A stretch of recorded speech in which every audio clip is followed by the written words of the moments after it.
Welcome to this tutorial video. In this course, we will use doors as an example to guide you step by step on how to replace doors and windows styles. Let's try it together.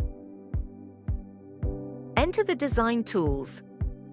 Select Advanced Tool, Doors and Windows to enter the tool. Here are two ways to replace doors and windows styles. Method 1. Switch to the 3D mode.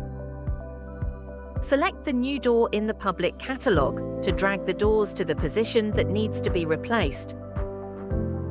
Then the door style is replaced and the successful replacement prompt appears.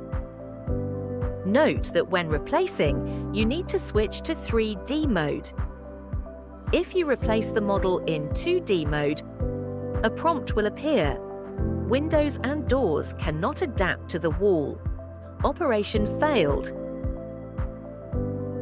Method 2. Click on the door whose style needs to be changed. Click Style in the right parameter panel. Click the Replace button in front of the door style. Select the public in the pop-up panel. Then select the desired style and click to replace it. You can see that the door style in the canvas has been changed. That's all. Thanks for watching.